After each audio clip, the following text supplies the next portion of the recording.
Coucou tout le monde, j'espère que vous allez bien. On se retrouve aujourd'hui pour une vidéo un peu spéciale parce que nous sommes au mois de juin, du coup la moitié de l'année est quand même passée.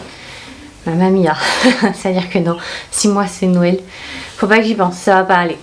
Donc du coup j'ai décidé en quelque sorte du coup j'ai rempli avant-hier, j'ai rempli du coup mon reading journal et puis je me suis fait une liste du coup des sagas que j'ai commencé cette année. Et du coup je voulais vous la partager un peu, voir si vous en avez lu aussi comme moi. Et finalement elle est beaucoup trop grande. Elle est beaucoup trop grande. Parce que du coup ça c'est que celle que j'ai commencée. Et elle est beaucoup plus grande que celle que j'ai finie par exemple. Parce que j'ai fait la même. Parce que j'en ai fini certaines. Il y en a d'autres que je vais encore finir ce mois-ci du coup. Parce qu'il y a des sorties qui sont censées arriver. Mais elle est beaucoup trop grande. Elle est beaucoup plus grande que celle que j'ai terminée. Ça va pas du tout. J'arrive pas à faire de place. Je me suis dit en vrai j'ai fait de la place. Tu me voyais? Pas du tout. Regardez-moi ça. Mais ça va pas du tout. Regardez. Hop, miniature. Regardez-moi ça.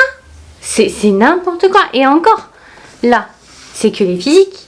Parce que j'étais e-book que j'ai commencé aussi. Je me dis que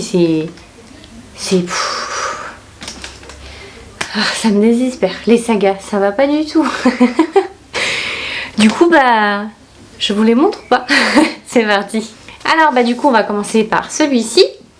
Twin Crown, du coup, de celui-ci, du coup, c'est de Catherine Doyle et Catherine Weber. C'est deux Catherine, mais ça commence une avec un C et l'autre avec un K. Et donc, du coup, en fait, on suit deux jumelles qui, du coup, sont censées... Une a été, on va dire, élevée pour hériter du trône. La deuxième pour se venger et récupérer ce trône. Donc, du coup, voilà, c'est une histoire de trône, de vengeance. Il y a de la magie et des sorcières. En vrai, je l'ai beaucoup aimé. Franchement, je l'ai beaucoup aimé. Il est très beau. Il fait... Attendez, je vous montre ça. Je vous dis ça. Il fait 470 pages et je crois que c'est une duologie parce que je sais qu'il y a un tome 2 déjà. Mais je crois que la dernière fois que je suis allée voir, il n'y en avait que 2. Donc ouais, en vrai, il est plutôt pas mal. J'ai bien aimé. Ensuite, on a celui-ci du coup. The Lune et 200 du coup de Erin Beauty. Là en fait, on est sur une histoire de magie. Et donc du coup, la magie est héritée en quelque sorte de la lune, sauf que c'est une magie qui est en quelque sorte interdite. Tous ceux qui l'ont en fait sont un peu persécutés et ça se passe dans un monde qui est extrêmement religieux.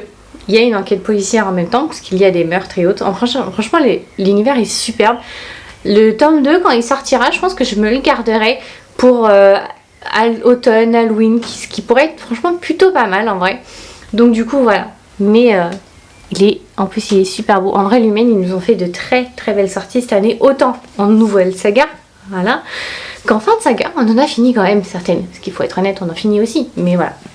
Il est super beau et en vrai il y a un univers un peu sombre, glauque, forcément c'est un peu aussi un polar, donc en vrai j'ai beaucoup aimé. Celui-ci, le prochain, honnêtement je l'avais acheté que pour la couverture qui était sublime. Elle m'avait juste parlé en regardant les images sur internet et autres, et en vrai il est tout aussi parfait.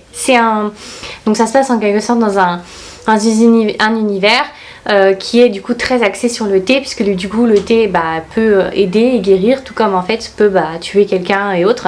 Et donc du coup en fait la nouvelle impératrice pour le coup cherche cette nouvelle personne qui va pouvoir l'aider avec ces pouvoirs là. Et donc du coup on parle de celui-ci, Une magie teintée de poison, du coup de Judy Inlu. Regardez-moi cette beauté de couverture. Attendez, voilà.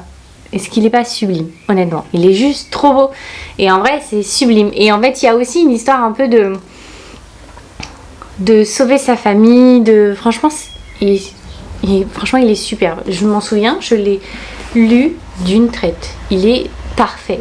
Franchement, je l'ai et j'adore. Et je l'adore toujours. Franchement, j'ai trop hâte que le tome 2 sorte. Je crois que j'ai tous trop hâte que le tome 2 sorte. Ça va pas du tout. Celui-ci, il fait partie de mes quasiment dernières lectures.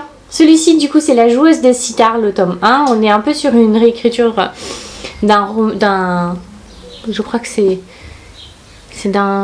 d'une légende ou autre. Enfin bref, en fait, on est sur complot, magie, reprise de territoire, de trône. Il y a des secrets aussi. Il y a des dieux qui sont dedans. Donc en vrai, c'est un beau combo explosif. Il est juste, franchement, il est juste sublime. Après, là c'est Lumen et là franchement ils ont fait très très très fort avec cette beauté qui est juste sublime. On est sur un univers qui est hyper bien construit, qui est juste sublime. On pourrait, en lisant le résumé, on croirait qu'on pourrait s'y perdre vu ce qui est dit, puisque du coup c'est plusieurs royaumes, chaque royaume a son pouvoir. Sauf que du coup il y a une malédiction et du coup tous les 100 ans, chaque royaume envoie du coup son roi ou sa reine pour pouvoir en fait aider en quelque sorte à briser cette malédiction. Sauf que quand ça arrivera, il y aura un royaume qui va disparaître. Et donc du coup on est sur un de ces centenaires là, parce que les autres n'ont pas fonctionné, vous vous en doutez bien forcément, une histoire d'ego des fois. Et donc du coup on suit une reine du coup d'un de ces royaumes qui y va du coup en fait tout faire pour pouvoir garder son secret, sauver son peuple aussi. Et donc du coup on est en plein dedans, il y a complot, secret, magie, survie. Mais c'est un livre, et honnêtement l'humaine a fait une beauté. C'est celui-ci, Light Lark, qui fait partie des dernières lectures que j'ai lues, puisqu'il fait partie de mon challenge du coup de la mois de la fantaisie. Et franchement il est juste sublime, regardez-moi ça. Là aussi ils ont hyper bien travaillé le bouquin. C'est une vraie pépite, j'ai vraiment hâte que le tome 2 sorte, parce qu'en vrai j'avais adoré. Après une histoire de pirate sur un bateau, mais il y a de la piraterie, il y a quand même du complot. Forcément, vous vous en doutez bien, parce que c'est des pirates. Il y a des sirènes, du moins c'est évoqué. C'est de celui-ci, la fille du roi pirate, qui est sublime. Franchement, il est juste trop bien. C'est du coup la fille du roi pirate qui fait semblant de se faire capturer par un bateau ennemi pour découvrir le pourquoi du comment, car elle cherche une carte. Et vous en doutez bien, s'ensuit non-dit, famille, piraterie. En vrai, on voyageait extrêmement bien. En vrai, il est juste superbe. J'ai extrêmement bien adoré. Je me suis plongée dans l'univers directement. Franchement, j'ai plus que hâte de voir la suite. Hop, Violet Made of Tones, du coup, de Violette, de Gina Chen, pardon. Et là, on suit du coup une prophétesse, voilà, qui du coup est au service d'un roi. Ce roi a un fils, ce fils déteste cette prophétesse, ils se détestent l'un et l'autre. Je sais même pas si on peut dire un ennemi tout l'over, parce que vu comment ça s'est terminé, je ne sais pas encore s'ils sont vraiment amoureux. On va dire du moins qu'ils supportent la présence l'un de l'autre, qui s'apportent un soutien mutuel, et puis on va s'arrêter là. Je pense que pour le moment on en est juste là à ce moment-là.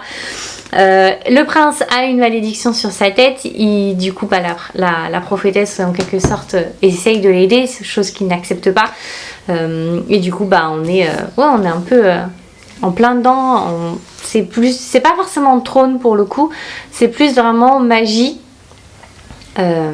ennemi, amour, un petit peu de guerre à mon avis, puisqu'il y a quand même des complots. Forcément, qui dit royauté dit forcément quelqu'un qui veut le trône à la place de l'autre, donc on est un peu dedans, mais c'est tout. Et moi je l'ai commencé cette année, mais commencé et fini, parce que c'est une duologie, et quand je l'ai commencé j'ai eu beaucoup de chance pour le coup, puisque le tome 2 sortait très vite après. Mais il n'est pas sorti cette année, je crois qu'il est sorti l'année dernière si je me souviens bien. Il s'agit de celui-ci, l'Empire des femmes du coup, et là on est en fait sur une duologie, mais je vous en parlerai parce que du coup je vais faire une vidéo où j'ai fini mes sagas, et du coup il va faire partie de dedans, c'est un livre qui fait entre les deux. Et en fait on suit pour le coup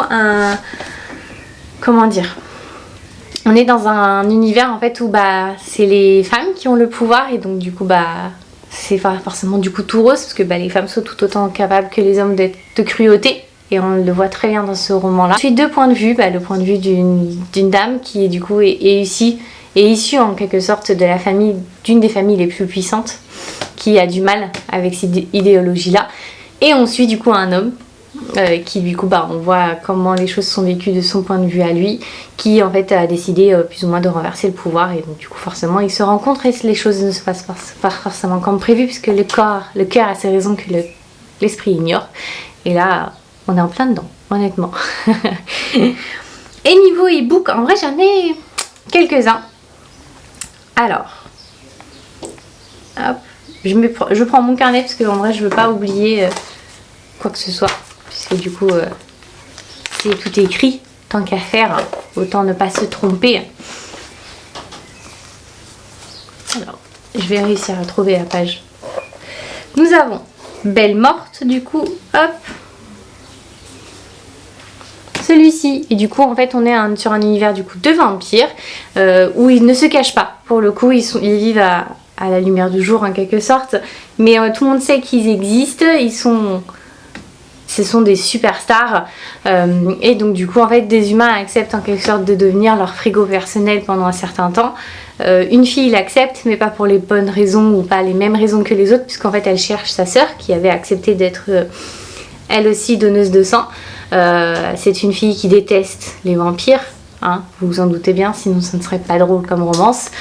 Elle va donc chercher sa sœur, elle va se rendre compte qu'elle avait quand même certains préjugés et puis bah l'amour va s'en mêler. Vous vous en doutez bien, c'est une romance. Donc voilà, c'est un bouquin que je continuerai uniquement sur e-book. Je ne le lirai pas en papier. J'ai aimé, mais on est passé sur genre le coup de cœur de l'année, vous voyez. Ensuite, nous avons celui-ci, Yenny, la promesse du dragon. Donc j'espère qu'il y aura une suite, mais c'est marqué tome 1, donc normalement il y a une suite. En tout cas. Et donc là en fait on est sur de la magie, il y a des dragons, il y a aussi un peu une situation d'urgence parce que du coup un peuple est en train de tomber malade. Et donc du coup en fait on suit une princesse d'un royaume un peu éloigné qui décide de sauver son père, qui est le roi du coup de sa tribu qui est en train de tomber malade. Pour ceci elle va du coup aller dans une des plus grandes villes du royaume. Elle va y rencontrer des dragons et là elle tombe sur un dragon qui pour le coup est un peu forceur parce qu'il dit en quoi elle est sa bien-aimée, il faut qu'il se marie, il faut qu'il l'épouse, chose qu'elle ne comprend pas. Ça va Piole? Hein? Chose qu'elle ne comprend pas puisque bah du coup elle sait pas qui il est et pourquoi elle devrait épouser un inconnu, risquer bah du coup toute sa lignée ou autre pour quelqu'un qu'elle ne connaît pas. Donc forcément il y a de l'amour qui va se faire entre eux et puis les sentiments, et il y a un complot aussi qui va être mis en place, qui va on va dire être repéré au fur et à mesure. Donc voilà. Et voilà, je vous les ai tous présentés. N'hésitez pas à me dire si vous aussi vous en avez d'autres sagas que vous avez commencé cette année. C'est un fléau ces sagas. Et encore ça va parce que celles-ci elles sont pas toutes de 7 ou 8 tomes. Il y en a que c'est juste des duologies ou trilogies, donc ça prend pas trop de place dans la bibliothèque. Donc on est très content de ces sagas là qui sont assez petites. Mais n'hésitez pas à me dire si vous en avez commencé aussi, si au contraire vous arrêtez, vous avez complètement arrêté les sagas histoire d'éviter de remplir votre bibliothèque à tout va. Donc du coup, et moi je vous dis à lundi prochain pour une prochaine vidéo, peut-être celle où du coup je vous montrerai celle que j'ai finie. Et puis bah, je vous dis à tous et tous un très bon lundi, une très bonne semaine. Bye bye.